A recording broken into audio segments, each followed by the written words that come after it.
Good evening.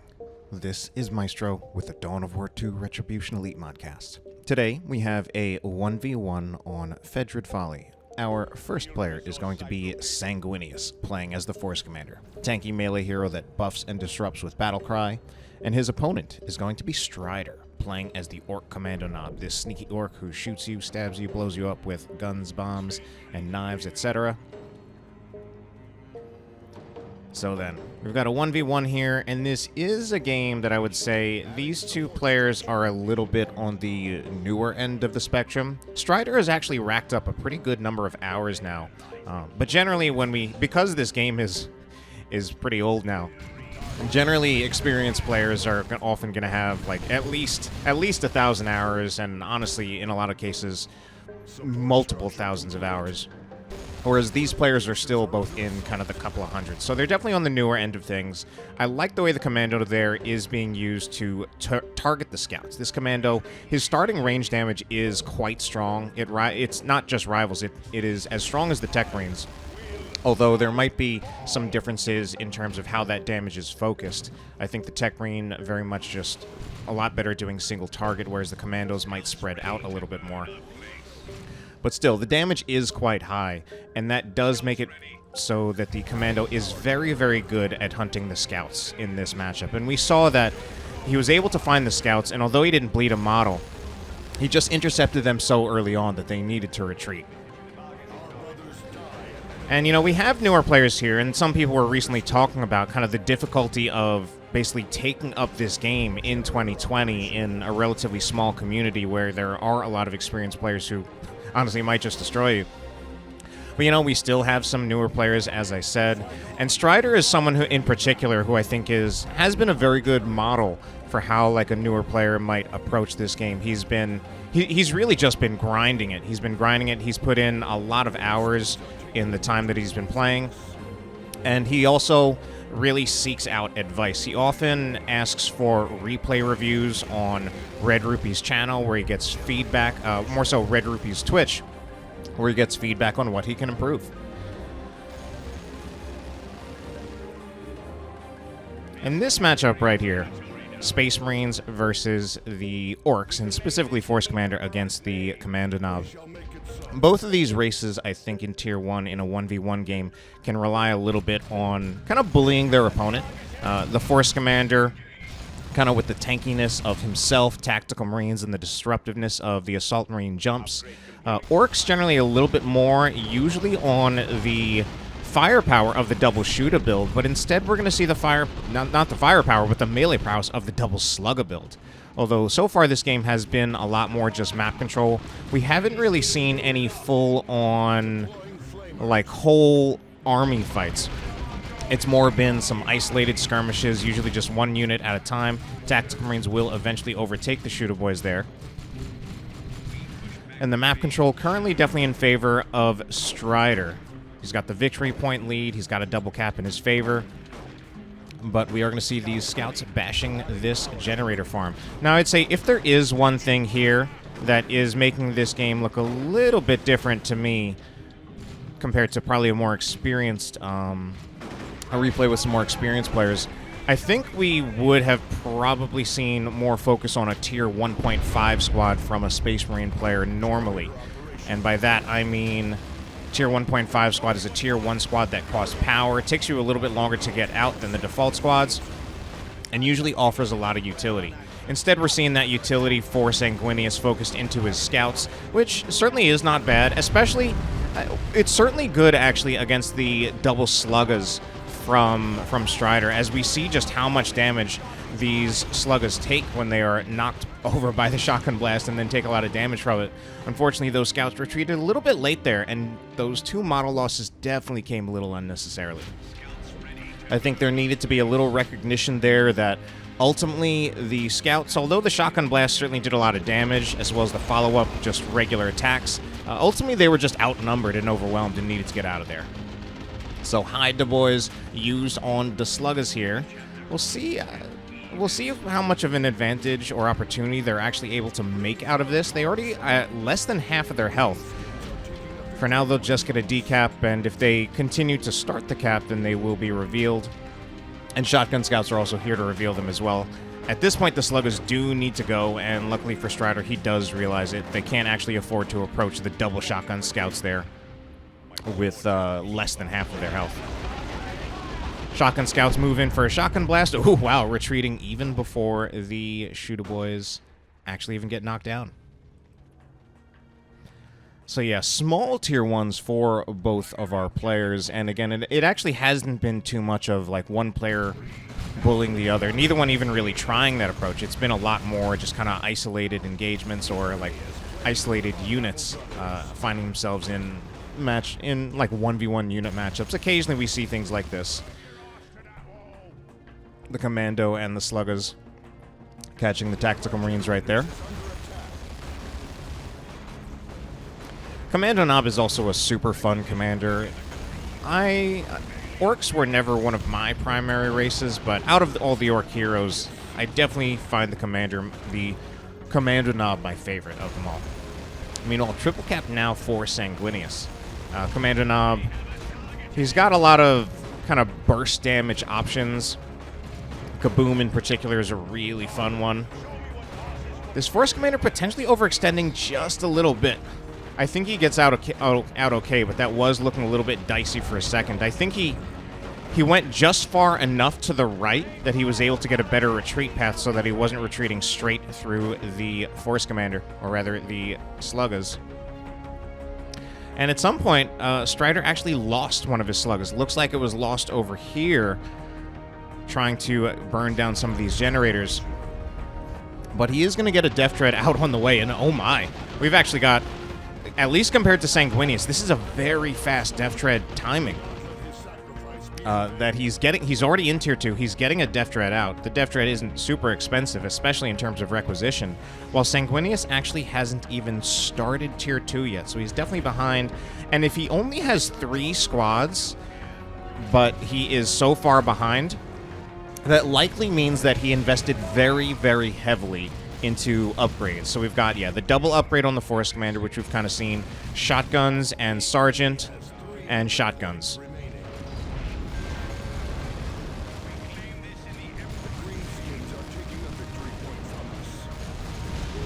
Oh, Tactical Marines probably going to lose a model. They lose 1. Can they lose 2? I don't think the Death Dread gets another melee attack off. Now, of course, you know, since I'm a spectator, it's very, very easy to see where these two players are in terms of their tech and where they are compared to each other.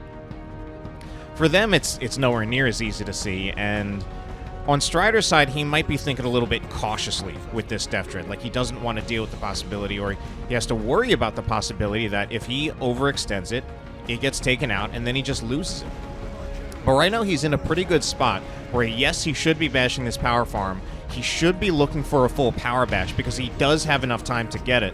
That being said, Tier 2 is upgrading just about now for Sanguinius, and I believe he does have the resources that he could get either a missile launcher on the Tac Squad or a Power Fist on the Force Commander. In a little while, he even may be able to afford both. So he's going to be switching to the missile launcher. Now, the missile launcher by itself shouldn't be enough to take out the Death Dread, but at least it will force it to move away. But he's actually going to move it forward because he does see that the Tactical Marine's already a little bit low in health. The special attack there from the Death Dread actually tracks. That meaning that as long as it starts the attack, it will connect even if the opposing squad moves out of range. And generally speaking, regular melee attacks track, so as long as they start their animation, they will connect, whereas most special attacks do not. Okay, Power Fist is here. This is when the Death Dread actually needs to start getting out of here, because it does not want to find itself getting hit by Flesh over Steel and then being followed up. Unfortunately, here's Flesh over Steel. That's it, and that probably is the end of the Dreadnought. Now, this Dreadnought has done a lot for Strider, but I don't think that it needed to die. Yeah, Tac should be able to stop, turn around, shoot another one. Force Commander might finish it off first. So that will be the end of the Death Dread, and I really don't feel that it had to be the end, but at the same time, the Death Dread still did achieve a fair amount in the time that it was alive. It got the generator bash. It also just gave Strider time to capture up some of the map, although he doesn't have the victory points. But he has held more of the resources for a while, which should continue to put him in a slightly stronger situation economically. Sanguinius also struggling for power. He does own his power node right now. He actually just dropped some power right now.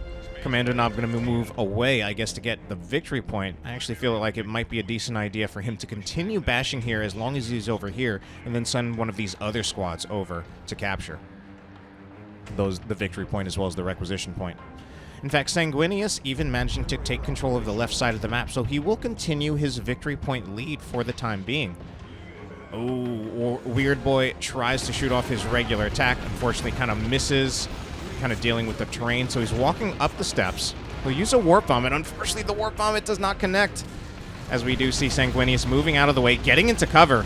I mean, if it was just the Shooter Boys, the cover would work well, but as we see, the Weird Boy doesn't care too much about that cover right there, and eventually those Tactical Marines will need to retreat. Double scouts on this side, actually chasing off the Kommando Nob. Force Commander, yeah, I mean, he was hit by aiming, what's that, as well as a Weird Boy basic attack. He'll get hit again, doesn't get knocked back this time because he does have Battle Cry active. Uses a special attack, but this one doesn't, first one doesn't connect, second one does. Slugga's engaging now. Sluggas do have to be careful as long as the special attacks are still active, but once Battle Cry wears off, they can actually overwhelm the Force Commander. However, they don't go for it. Probably still just worried that it may have been active. Oh my, and Strider will actually be moving to Tier 3. Where did the Tactical Marines go? Oh, they were just converted into Stern Guard veterans, which... that's an interesting one. Shotgun Scout's not able to dodge that stun bomb, so... I'm a little surprised with the Stern Guard being upgraded to... sorry, the Tactical Marines being upgraded to Stern Guard veterans, because they already invested in 2 weapon upgrades. And although I can't check now, I'm almost positive that they were at least level 2. And generally, those are not really ideal circumstances for upgrading to a Stern Guard veteran squad. It's the Stern Guard veterans, it's a good squad. It's a good squad. And will generally probably perform better than a regular tac squad in most cases, but it just wasn't really the ideal circumstances. And sometimes what players will actually do is they'll use the tac drop pod in Tier 2 to get a fresh squad of tacs at a cheaper cost, and then upgrade those to Stern Guard veterans. Strider still looking to come back into this in terms of victory points. He's in Tier 3, but he doesn't have...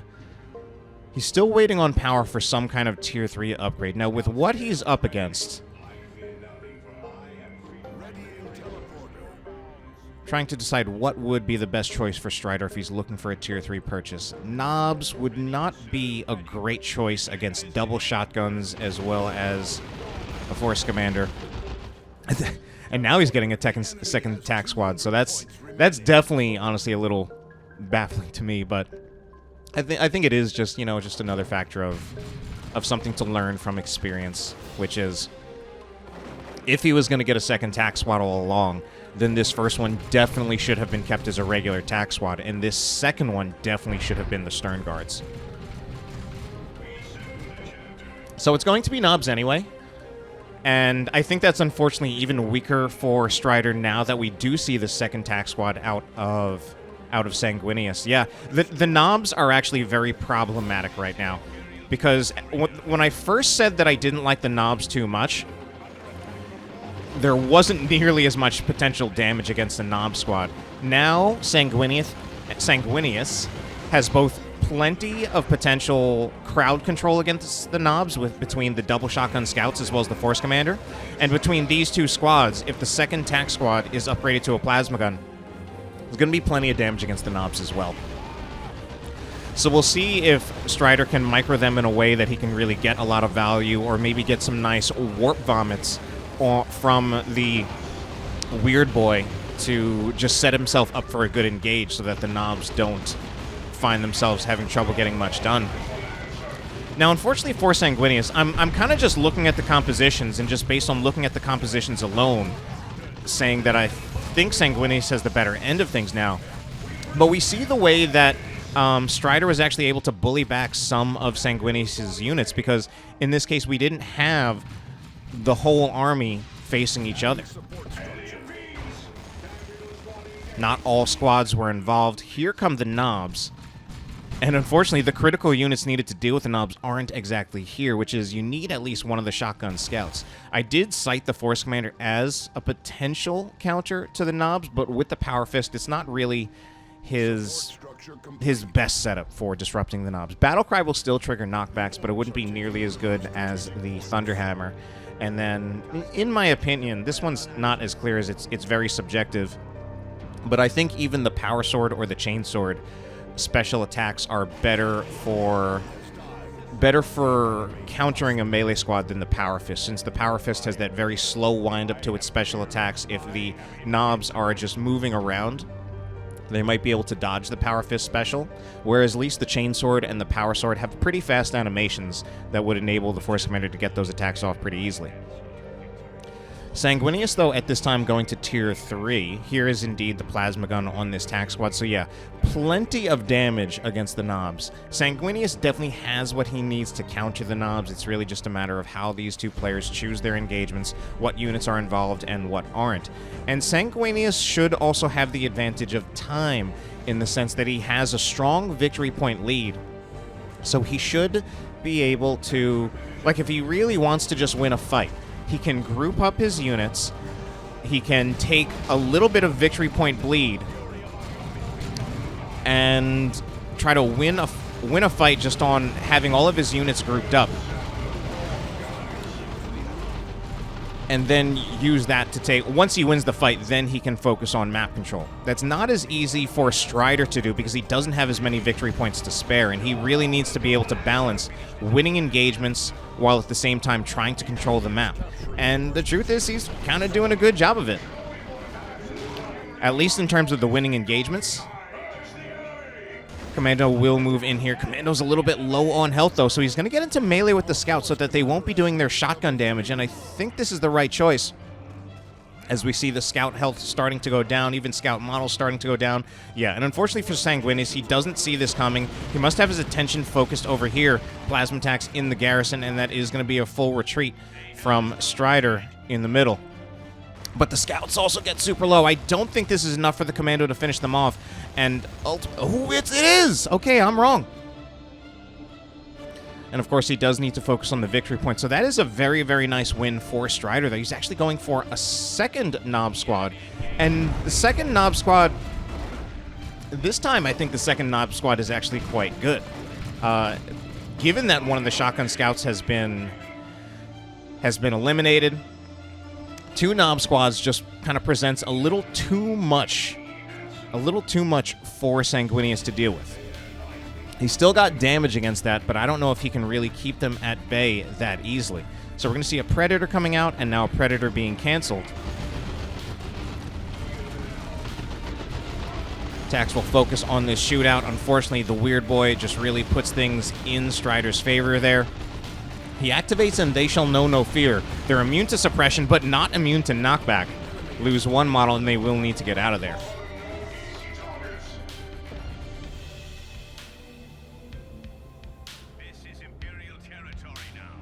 So now at this point, I think the pretty obvious answer should be Assault Terminators, which I think that's what it is. Yeah, so that's it. That particular call-in, though, looks a little bit on the questionable side for me. But I think he'll be okay with it. Shotgun Blast is already used. The Lightning Claws coming in for the Assault Terminators. Assault Terminators still have to worry about when Meaner in Greener is activated, because those Nobs won't take any damage during that time. Unfortunately, Tax getting into melee again. But these Lightning Claw Terminators obviously just going to rip apart the Nobs. Double Nobs still have some potential to overwhelm them. And we see at this point health is kind of being traded out. Lightning Claw Terminators need to turn and focus on the Nob squad that's still in the fight, as they are also the less upgraded one. I think they do have their Nob, but they don't have their huge hammers. Or is it huge hammers? A rock said be called in. Unfortunately, the attack's going to walk right into it. The rocks. Terminator's actually teleporting in aggressively. I was thinking it would be time to get out. I mean, they're pretty low on hit points. At this point, oh yeah, that aggressive teleport might have really been a problem. He finally, okay, it looked like he was deciding to just turn on these sluggers and fight. Oh no, he's gonna have the shotgun blast. I think that might just barely save them. Oh my god. Yeah, that was a little dicey. He got a little overconfident with those Terminators, and he's at least lucky that he was able to keep them alive. Shotgun blast there was necessary to keep them alive. I think he was looking to finish off that shooter squad that I believe only had one model left. But then he found himself dealing with some sluggers, and sluggers do so much damage that they are actually going to be good in that situation if they're catching a Terminator squad with very few hit points left.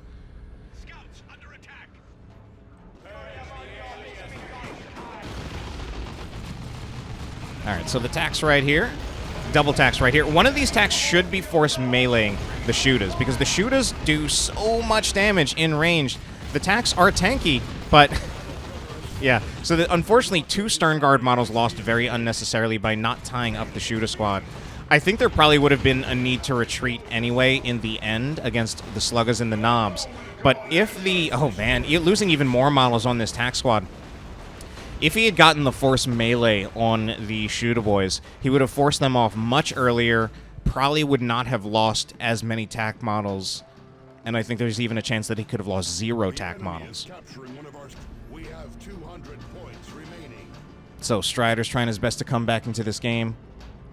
Certainly, it was a big win for Strider with both killing that Terminator model as well as putting so much damage on them that they've actually spent so much time in base that this has given Strider a lot of time to come back out on the map.